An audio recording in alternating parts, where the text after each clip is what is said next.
Hello everyone, हामी चाहिँ business statistics study गरिरहेका थियौँ र बिजनेस स्ट्याटिस्टिक्समा आज हामीले फङ्सन अफ स्ट्याटिस्टिक्स के हो त्यो कुरा हेर्न गइरहेछौँ। सुरुमा एकदम एउटा घतलाग्दो डिफिनेसन छ। फङ्सन अफ स्ट्याटिस्टिक्स के हो, किन फङ्सन अफ स्ट्याटिस्टिक्स चाहिन्छ भनेर एकजना रोबर्ट डब्लु बर्गिस भन्ने मान्छेले चाहिँ फङ्सन अफ स्ट्याटिस्टिक्स भनेको चाहिँ के हो भनेर भन्दाखेरि यो एउटा यस्तो सत्यता अथवा उपदेश हो हैन। स्ट्याटिस्टिक्स अर्थशास्त्र भनेको एउटा यस्तो सत्यता अथवा उपदेश हो जसले चाहिँ मान्छेलाई के गर्छ त, जुन एउटा इग्नोरेन्स अथवा उसलाई जुन अज्ञानको घेरा छ त्यो घेराबाट बाहिर निकाल्छ। मान्छेले जुनलाई एउटा रुल हो, यो कुरा चाहिँ ठिक हो भनेर मान्छेले सोच्थे र तिनीहरूले नसोचिने जुन डिसिजनहरू लिने गर्थे हैन, जुन एउटा डिसिजन लिने ट्रेडिसन थियो, कल्चर थियो, त्यो कुराबाट टाढा लगेर मान्छेहरूलाई चाहिँ एउटा साइन्टिफिक बनाउने हैन, साइन्टिफिक बनाउने, फ्याक्ट्सहरू एनालाइज गर्ने, के छ त साँच्चै कुरा के हो भन्ने कुरातिर दोहोऱ्याउने एउटा विज्ञानको एउटा भाग हो अथवा विज्ञान हो भनेर भने। कति ठुलो डिफिनेसन छ हैन। रोबर्ट डब्लु बर्गिसले दिएको जुन डिफिनेसन छ, स्ट्याटिस्टिक्सले चाहिँ के गर्दो रहेछ, मान्छेले जुन दिमाग दिएको छ मान्छेलाई, त्यो दिमागले सोच्ने काम गर, त्यो सोचेर चाहिँ के हुन्छ त्यहाँ सोचेर यसको कन्क्लुजन के हुन्छ भन्ने निकाल। दिमाग त्यसकै त लागि दिएको हो, तिमीले सोचेर तिम्रो लागि राइट के हुन्छ त त्यो कुरा निकाल्न दिमाग दिएको, अन्यथा कुरा सोच्न त होइन, त्यत्तिकै मान्न त दिमाग दिएको होइन हैन। ठिक छ, भगवानको लागि दिमाग सरेन्डर गर्नुपर्छ, तर जुन हामीले दुनियाँमा काम गरिरहेका छौँ त्यो दुनियाँमा काम गर्नको लागि त तपाईँले दिमागको राम्रो युटिलाइजेसन, राम्रो युज गर्नुपर्ने हुन्छ नि। हो त्यही कुरा रोबर्ट डब्लु बर्गिसले भन्न खोजे है। सो अब स्ट्याटिस्टिक्सको फङ्सन्सहरू के हो त, सबै फङ्सन्सहरू त हामी सँगाल्न सक्दैनौँ। यहाँनिर के फङ्सन्सहरू छन् त्यो फङ्सन्सहरू चाहिँ थोरै हेर्न खोजौँ। पहिलो फङ्सन भनेको के छ, डिफाइनाइटनेस भनेर छ है। नेस भनेपछि स्पष्टताको कुरा आउँछ हैन। डिफाइनाइटनेस भनेपछि निर्धारित, स्पष्ट हैन, स्थिर जस्तो कुरा आउँछ। सो यहाँनिर स्पष्ट हुनुपर्छ भनेर भनिन्छ। जस्तै केही कुरा हुन्छ, कुनै पनि वाक्य, कुनै पनि कुरालाई तपाईँले के गर्न सक्नुहुन्छ, क्वान्टिटेटिभ और क्वालिटेटिभ तरिकाले फर्ममा तपाईँले रिप्रेजेन्ट गर्न सक्नुहुन्छ। ठिक छ। अब क्वान्टिटेटिभ र क्वालिटेटिभको कुरा आउँदा, क्वान्टिटेटिभ भनेको परिमाणात्मक हैन, परिमाण दिएर भनेपछि जस्तै तपाईँले चिनी हुन्छ नि, मलाई चिनी चाहिँ अलि धेरै दिनु है भनेर भन्दाखेरि त्यो त्यहाँ त काम दिएन। ठिक छ, चिनी मलाई दिनु भनेर जब तपाईँले भन्नुहुन्छ, तपाईँले त्यहाँनिर परिमाणको कुरा आउँछ, 1 केजी चिनी, 2 केजी चिनी भनेर आउँछ नि। तर जब क्वालिटीको कुरा आउँछ, क्वालिटी भनेको चाहिँ गुण कस्तो छ हैन, त्यसलाई क्वालिटेटिभ तरिकाले डिस्क्राइब गर्नु भनेको गुण डिस्क्राइब गर्नु। अब केही कुराहरू हुन्छन् जसलाई चाहिँ हामीले क्वान्टिटेटिभ तरिकाले डिस्क्राइब गर्न सक्दैनौँ होला, हो त्यस्तो कुराहरू पनि हुन सक्छन्। तर जेनरली क्वान्टिटेटिभ एप्रोच राम्रो हुन्छ। क्वान्टिटेटिभ एप्रोच किन राम्रो हुन्छ त भन्दा, क्वान्टिटेटिभ एप्रोचमा कुनै एउटा म्याग्निट्युडको फर्ममा रिप्रेजेन्ट गरिन्छ। ठिक छ, जुन स्ट्याटिस्टिक्स छ यो एउटा क्वान्टिटेटिभ एप्रोच हो, यो याद गरेर काम गरौँ है। क्वान्टिटेटिभ एप्रोचमा हरेक वस्तुको केही न केही म्याग्निट्युड हुन्छ। जस्तै म 25 वर्ष भयो होला, तपाईँ 30 वर्ष हुनुभयो हैन, एक्जाम्पल हो, तपाईँ भर्खरै यङै हुनुहुन्छ नि, तपाईँ 30 वर्ष हुनुभयो अरे सपोज गरौँ ल, भनेपछि म्याग्निट्युड आयो नि त त्यहाँनिर। अब तपाईँ र मेरो एज कम्पेयर गर्न मिल्यो नि त हैन, तपाईँ मभन्दा जेठो हुनुभयो, म्याग्निट्युड भयो, एउटा म्याग्निट्युड छ यहाँनिर। म्याग्निट्युड भनेको सर्टेन भ्यालु छ।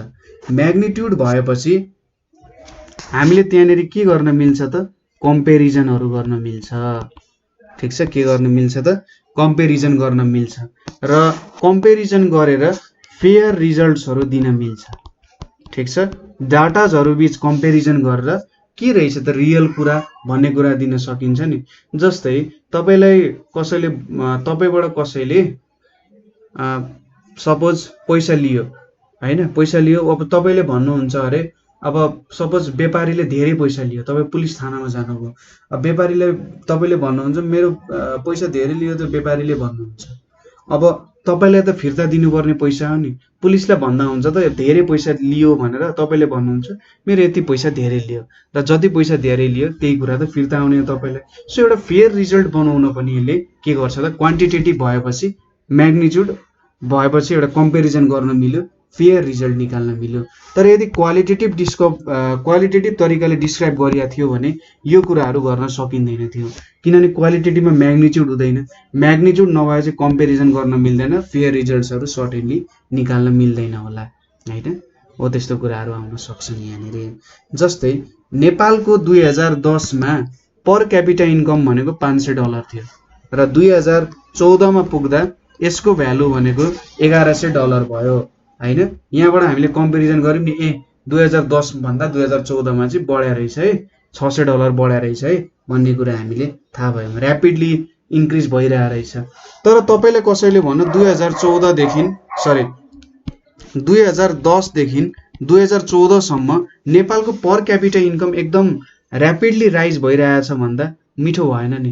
कतिले राइज भइरहेछ भन्ने कुरा थाहा हुन मन हुन्छ मान्छेलाई हैन। मान्छेको माइन्डै एउटा न्युमेरिकल भ्यालु जस्तो गर्न खोज्छ, जहिले पनि कतिले भनेर सोध्न खोज्छ नि।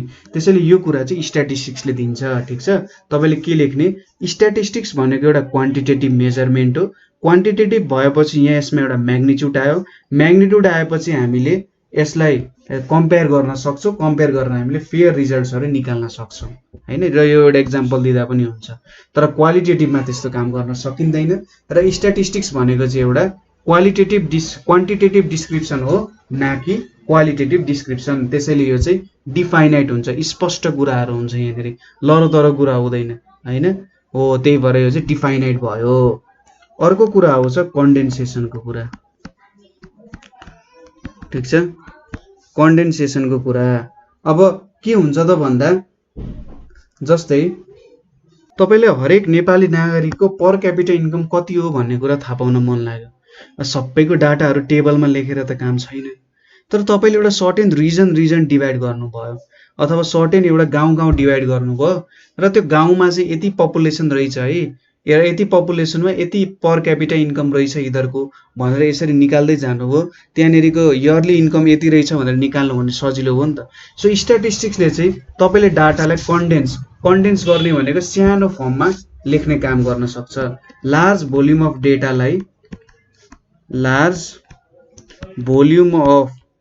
छ, लार्ज भोल्युम अफ डेटालाई चाहिँ तपाईले टेबल्सहरुको फर्ममा कन्डेन्स गरेर लेख्न सक्नुहुन्छ हैन। टेबल्सको फर्म, यसलाई चाहिँ ट्याबुलर फर्म भनेर पनि भन्छ। सो यो कन्डेन्सेसन गर्न सकिन्छ डेटालाई एउटा ट्याबुलर फर्ममा सर्टेन हेडिङ्सहरु दिएर तपाईले कन्डेन्स गर्न सक्नुहुन्छ। त्यसैले यो कन्डेन्सेसन पनि एउटा यसको इम्पोर्टेन्ट फंक्सन हुन गयो। त्यसपछि आउँछ कम्पेरिजनको कुरा, ठीक छ। तौलिन अथवा एकअर्कासँग कम्पेयर गर्न सक्ने कुरा हैन। जस्तै मैले भने तपाई म भन्दा धेरै राम्रो हुनुहुन्छ भनेर मैले भने, अब कति राम्रो हैन, हुन सक्छ उ भनेको स्वर्गको अप्सरा नै हुन सक्छ हैन, तर एक्ज्याक्टली कति राम्रो भन्ने कुरा त हामीले कम्पेयर गर्न सक्दैनौं हैन।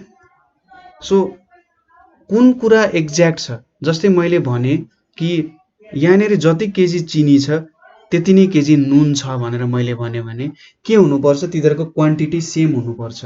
अथवा मैले भने कि यो पानी नुनिलो छ, त्यो पानी गुलियो छ भनेर मैले भने अरे, त्यति बेला यिनीहरु डिसिमिलर कुराहरु भयो नि।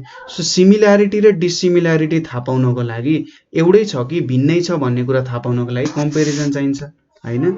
कम्पेरिजन किन चाहिन्छ? टु नो सिमिल्यारिटी और डिसिमिल्यारिटी, ठीक छ। यो कुराको लागि हामीले के चाहिन्छ त, कम्पेरिजन भन्ने कुरा चाहिन्छ। र स्ट्याटिस्टिक्स वर्क्स अन कम्पेरिजन, हाम्रो स्ट्याटिस्टिक्स जुन छ यो चाहिँ वर्क्स अन कम्पेरिजन, जहिले पनि कम्पेरिजनमै काम गरिरहेको हुन्छ हैन, डाटाहरु कम्पेयर गरेर काम गरिरहेको हुन्छ। जस्तै हामीसँग के हुन्छ, डाटाहरु हुन्छ, धेरै विभिन्न समयहरुको विभिन्न डेटाहरु हुन्छ र हामी तिनीहरुलाई चाहिँ फिगर्सहरुमा लेखेर हैन विभिन्न फिगर्सहरुमा एक्सप्रेस गरेर के गर्छौं त त्यो डाटाहरुलाई कम्पेयर गर्ने काम गर्छौं। जस्तै के हुन सक्छ भन्दा 2069 सालमा नेपालको साक्षरताको दर भनेको 48% थियो र 2070 सालमा चाहिँ के भयो त साक्षरता 56% भयो। भनेपछि अब यहाँनेर यो डाटाहरु कम्पेयर गर्न मिल्यो नि हैन।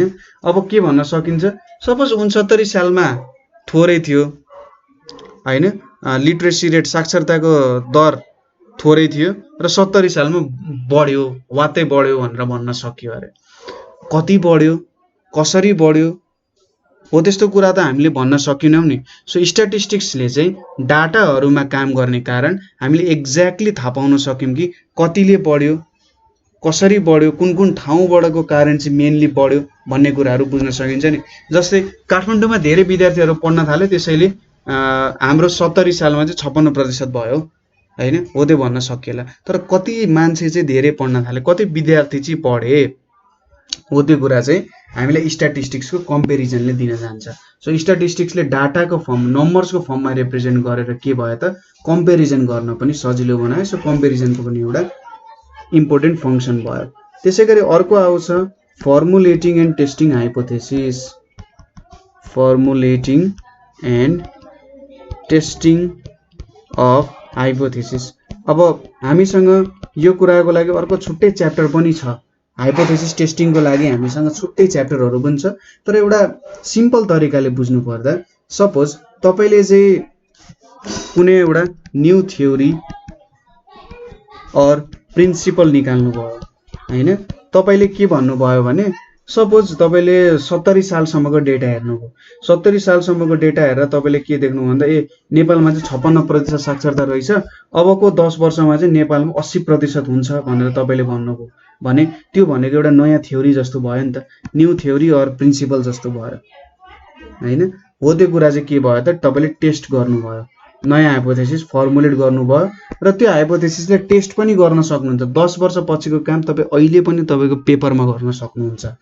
जस्तै तपाईले के गर्नुभयो भन्दा तपाईले यो कुनै सिक्का छ त्यो सिक्का ठीक छ कि छैन।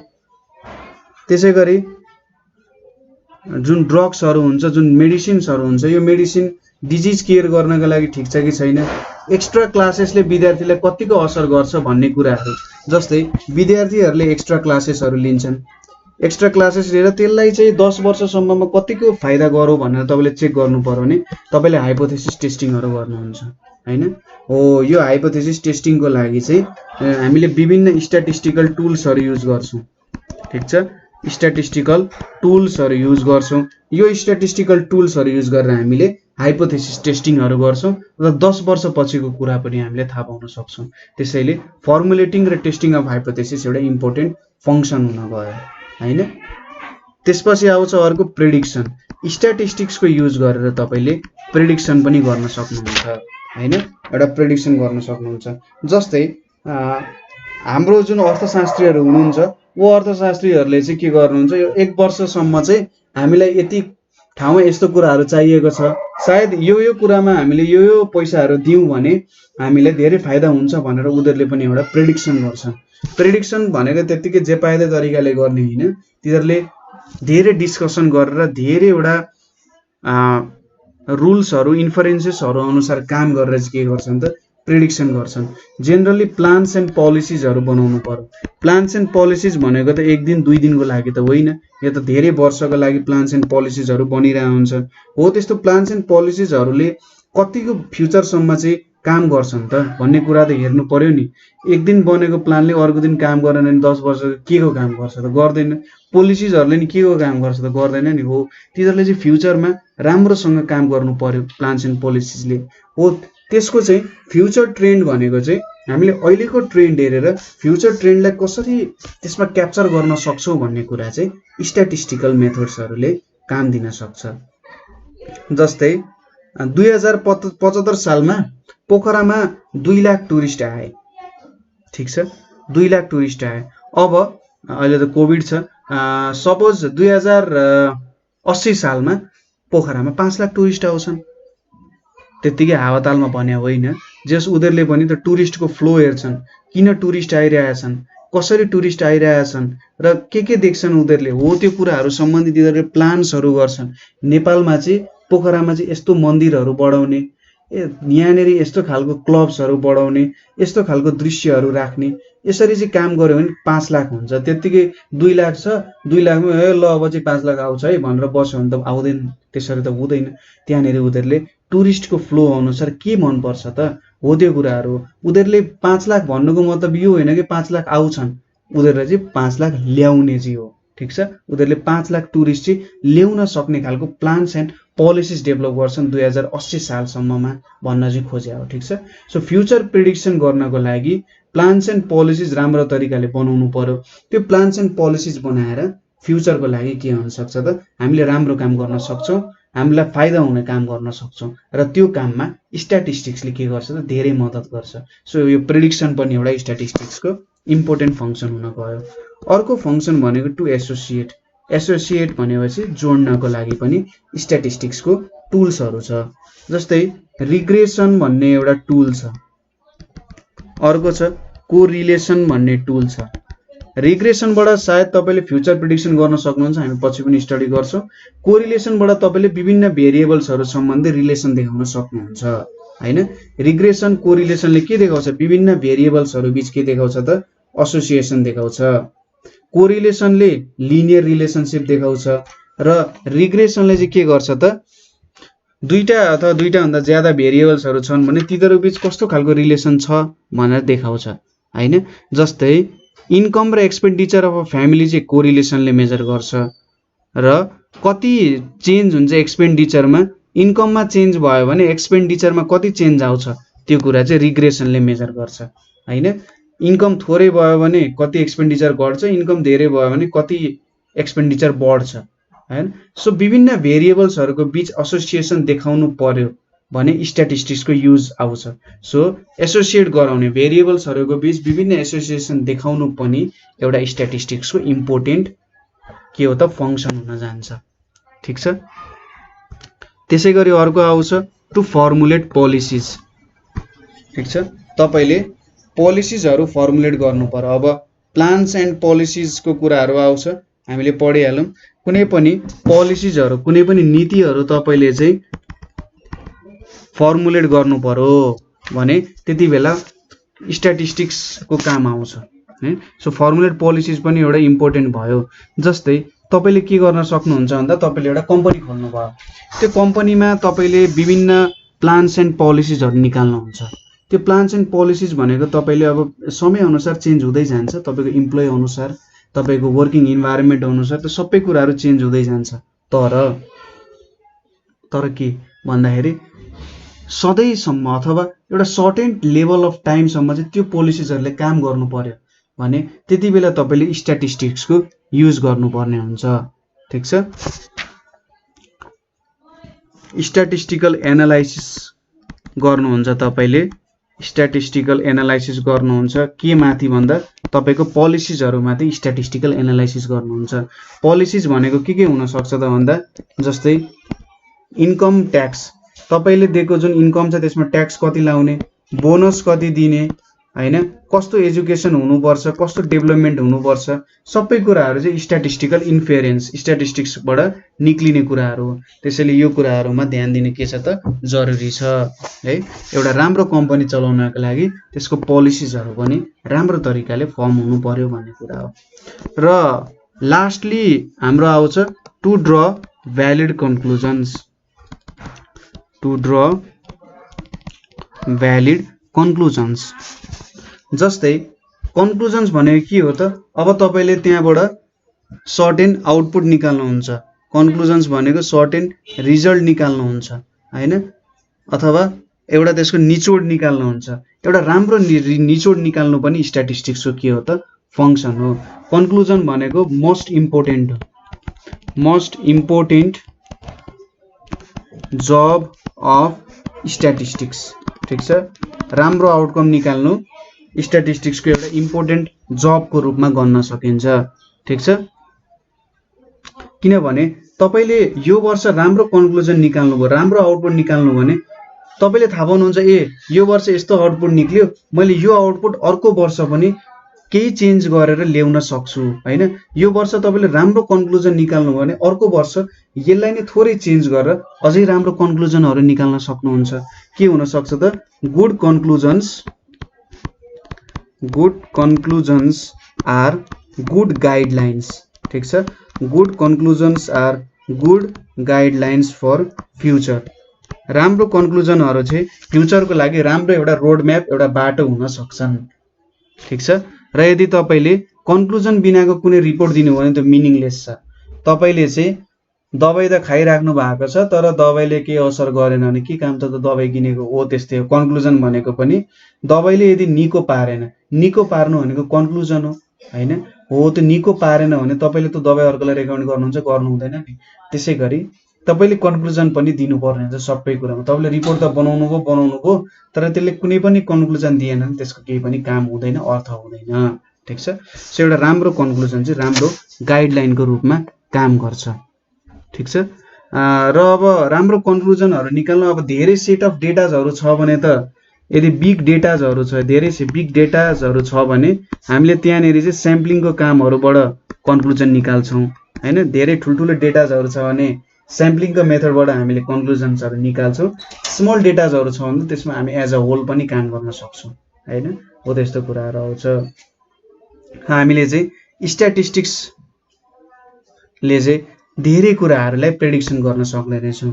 धेरै कुराहरुमा हुने के कामहरु हुन सक्छ, कस्तो खालको काम हुन सक्छ र फ्युचरमा यसले कस्तो खालको असर पार्न सक्छ भन्ने कुराहरु कम्पेयर गर्न सक्यौं। र इच एन्ड एभ्री फिल्डलाई टच गर्ने कुराहरु जुन छ त्यो कुराहरु बारे स्टडी गर्न सक्यौं। त्यसैले टु ड्र भ्यालिड कन्क्लुजन्स पनि स्ट्याटिस्टिक्सको एउटा इम्पोर्टेन्ट पोर्सन भयो। सो यहाँनेरि आज हामीले फंक्सन अफ स्ट्याटिस्टिक्सको बारेमा हेरौं। सिम्पल कुराहरु छ, त्यस्तो गाह्रो कुराहरु केही छैन। कुनै ठाउँमा बुझ्नु भएन, बुझ्नु अप्ठ्यारो भयो भने हामीलाई सोध्न सक्नुहुन्छ। सो आजको लागि यति नै। Thank you for watching.